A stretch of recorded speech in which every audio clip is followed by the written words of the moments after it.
Bien, jóvenes, vamos a empezar el día de hoy con el tema movimiento parabólico de caída libre. Fíjate, para este punto de movimiento parabólico de caída libre, lo que necesitamos es, en este caso, recordar ciertos elementos que nosotros ya hemos visto con anterioridad. ¿Cuáles son estos elementos que nosotros hemos visto con anterioridad? Primero, a ver, recordemos el movimiento rectilíneo, pero con velocidad constante. ¿Sí? Movimiento rectilíneo, pero con velocidad constante. ¿Qué es lo que nosotros decíamos? Decíamos que ese movimiento con velocidad constante se denominaba el movimiento rectilíneo uniforme, el MRU, y cuya ecuación fundamental va a ser referida precisamente a la velocidad. Lo determinamos de la siguiente manera, como distancia recorrida sobre el tiempo, ¿no? Es decir, lo que avanza entre lo que se demora. Así es. Esto es lo primero, que hay que recordar que la velocidad no va a cambiar en todo el trayecto, ¿sí?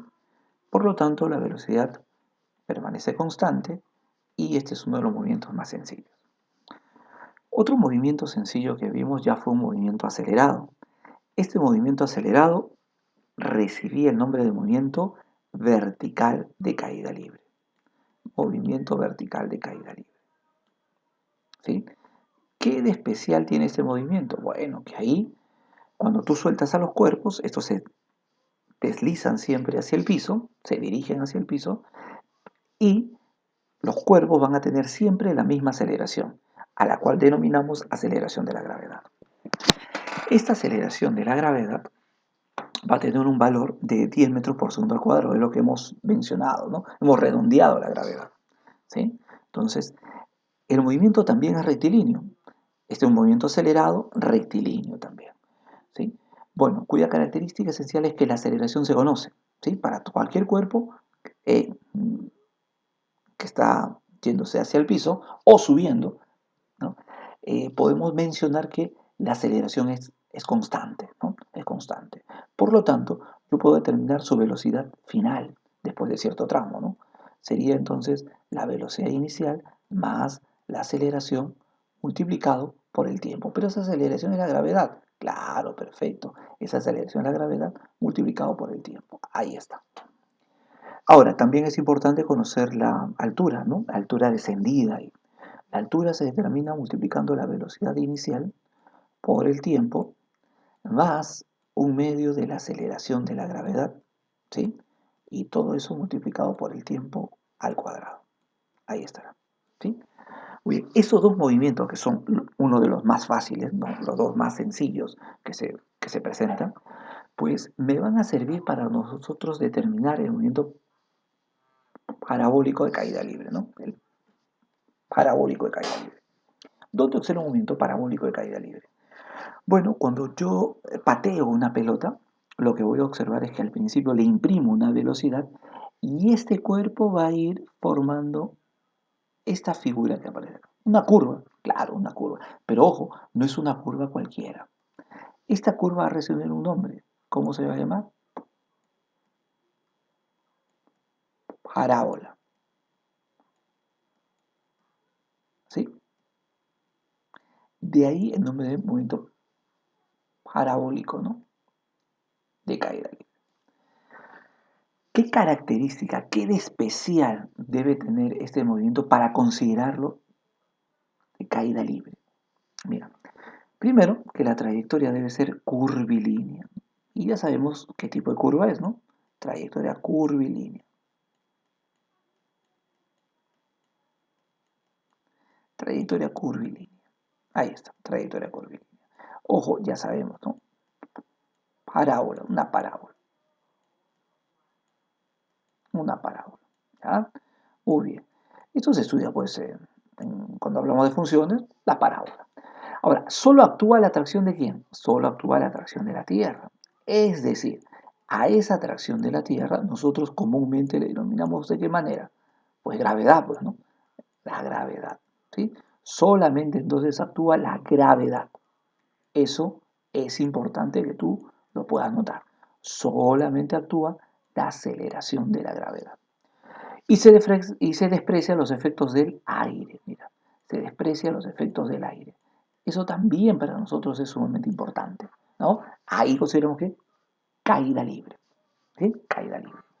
Perfecto. Entonces, una vez que yo he determinado estas características que va a presentar este tipo de movimiento parabólico de caída libre, vamos a dar un poquito más. Fíjate, ¿qué ocurre? Cuando yo lanzo el cuerpo, ¿sí? Cuando yo pateo el cuerpo, cuando le imprimo una velocidad al cuerpo y describe este tipo de trayectoria parabólico, yo puedo observar que este cuerpo a la hora de avanzar llega a subir hasta un punto que puedo decir un punto máximo. A esa altura le voy a denominar precisamente altura máxima. Y luego empieza a descender hasta que llega a este punto. Ese punto será el alcance máximo. Muy bien, eso es lo primero que puedo decir. Pero otra cosa que puedo mencionar es que acá aparecen dos ejes, pues, ¿no? Dos ejes de movimiento. El primer eje va a ser el eje que aparece por aquí, que está a lo largo de lo que denominamos como eje X, y el otro eje que aparece vertical, al cual nosotros denominamos el eje Y. ¿Está? Eso es lo primero. Quiere decir que el movimiento es un movimiento que muchos le llaman compuesto, o movimiento en dos dimensiones. ¿Está bien? En dos ejes, pues, ¿no? En el eje X y en el eje Y. Claro, el cuerpo avanza en el eje X, mira, claro, porque al principio estaba acá y ahora está acá. Entonces avanzó en el eje X, sí, pero no solamente en el eje X, también subió, mira. Claro, pero luego subió y bajó, sí, pues, pero subió, ¿no? Entonces va moviéndose también en el eje Y. Eso también es importante. Primero se va alejando un poco y luego se va acercando otra vez, ¿no? Perfecto, entonces este movimiento está en dos ejes. Ahora, tengo que analizarlo por separado, pues, ¿no? Para poder ver qué es lo que ocurre. Entonces, a esta velocidad que está acá, yo la voy a descomponer. Tengo que descomponerla. Y la voy a descomponer, pues, precisamente acá, a lo largo del eje X. Y esa velocidad le voy a denominar así, velocidad en el eje X. Y también, ojo, voy a hacer un poquito más grueso esto. Y también a lo largo del otro eje, pues, ¿no? Es decir, a lo largo de este eje, del eje Y. Entonces acá voy a tener una velocidad en el eje Y. Ahora, tengo que analizar, ¿no? Esas velocidades, ¿no? Porque esas velocidades lo obligan al cuerpo a moverse en esos ejes. Empezamos el análisis. Mira, no actúa nada en el eje X que pueda modificar su velocidad. O sea, esta velocidad en el eje X no se ve alterada por nada. Por lo tanto, la velocidad en el eje X, ¿cómo va a ser? La velocidad en el eje X es constante. Oiga, eso es importante, claro, hemos recordado hace un rato. Si la velocidad es constante, entonces yo puedo decir que a lo largo del eje X, en el eje X, el movimiento es un movimiento, ¿sí?, rectilíneo uniforme. ¿Puedo aplicar el MRU en el eje X? Sí, sí se puede aplicar. Y se va a tener que aplicar. ¿Está bien? En el eje X. Entonces, esta velocidad no cambia, entonces debe ser distancia, velocidad en X por el tiempo. Perfecto. Vamos a analizar ahora qué pasa en el eje Y. ¿Qué sucede en el eje Y? Bueno, en el eje Y lo que va a pasar es que actúa la atracción de la Tierra, es decir, la gravedad. Es decir, 10 metros por segundo al cuadrado. Eso lo sabemos, ¿no? Estamos redondeando, ¿no? Porque en realidad sabemos que no es 10. Muy bien. Pero ahora vemos que como actúa la atracción de la Tierra, es decir, actúa la atracción de la gravedad, por lo tanto, la velocidad en Y no se conserva, pues, ¿no? Por lo tanto, la velocidad en el eje Y no es constante. No es constante. Ahí estará. No es constante. Entonces, acá nosotros vamos a plantear que ese movimiento, ¿sí?, es un movimiento que voy a considerar es de subida, recto, sería un movimiento vertical de caída libre. Mira, justo los movimientos que te dije que eran los más fáciles, ¿sí? Pero actúan en ejes diferentes, fíjate, en ejes diferentes, ¿no? En el eje X, el MRU, y en el eje Y, el movimiento de caída libre. Cuidado ahí. Entonces, ahora continuamos, chicos. ¿Qué recomendaciones debemos seguir para estudiar bien la velocidad que teníamos al principio? Yo la tengo que componer, es decir, yo iba a tener una velocidad por aquí, ¿sí? Ahí.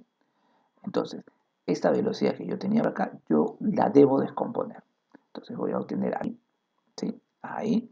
Y lo que habíamos dicho, ¿no? En el eje X, en el eje Y. Pero ahora vamos a ser un poco más explícitos. O sea, sí, está bien, lo voy a descomponer. Debe salir en función de qué? Debe salir en función de este ángulo que aparece acá. Del ángulo de lanzamiento, se dice. Entonces, yo sé que acá, esta, acá existe una velocidad a lo largo del eje X. Esta velocidad a lo largo del eje X es en función de esta velocidad que aparece aquí, ¿sí? Se puede escribir de la siguiente manera. Va a ser igual a ¿quién? A la velocidad, a v, que es esta velocidad, multiplicado por ¿quién? Coseno del ángulo que aparece ahí, del ángulo de lanzamiento, coseno de tita. Algo similar vamos a tener que aplicar aquí a lo largo del eje Y. Pues. Acá también estaría, ¿sí? También. Entonces aquí lo que yo puedo notar es que esta es la velocidad, ¿sí? La velocidad en el eje Y. Y esa velocidad en el eje Y, ¿a qué va a ser igual? Bueno, debe ser igual a V, ahí está, a V, multiplicado por quién? Por el seno de teta. O de tita, ¿no? Que le llaman ahora, seno de tita. Entonces, ahí he descompuesto las dos velocidades, la velocidad en X y la velocidad en Y. Generalmente estos ángulos son conocidos, pues, ¿no? 37, 53, 45, 30, 60. Entonces, rápidamente puedo saber cuánto vale la velocidad en X y cuánto vale la velocidad en Y. Ese es el primer paso. Segundo paso importante. Voy a calcular el tiempo de subida y el tiempo de vuelo. El tiempo de subida es cuánto demora precisamente en alcanzar la altura máxima, pues, ¿no? Y para eso yo debo recordar que se debe tener acá la velocidad en Y, es decir, esta velocidad que aparece acá, esa la voy a utilizar acá, dividido entre la aceleración de la gravedad. Claro, nosotros usamos 10, pero en general se divide entre esto, ¿sí? Ahora, ¿y el tiempo de vuelo, profe? Ah, muy bien. El tiempo de vuelo es el doble ¿de quién? Del tiempo de subida. Es el doble del tiempo de subida. Entonces, el tiempo de vuelo, ojo, tendríamos que determinar si el tiempo de subida es en este caso, si el tiempo de subida es en este caso 5, el tiempo de vuelo es 10. Si el tiempo de subida es 8, el tiempo de vuelo es 16. Así de fácil. Y el tercer paso, que nosotros vamos a ver aquí, va a ser el relacionado con la altura máxima. ¿Sí? La altura máxima se va a determinar, dado que desde la parte superior empieza a caer, ¿sí? De la parte superior empieza a caer, voy a considerar que en la parte superior, y esto, a ver, aquí retrocedo un poquito, retrocedo acá, fíjate aquí. Mira, ¿qué es lo que está salteado esta parte? Mira, ¿qué es lo que está pasando acá? Lo que está pasando acá es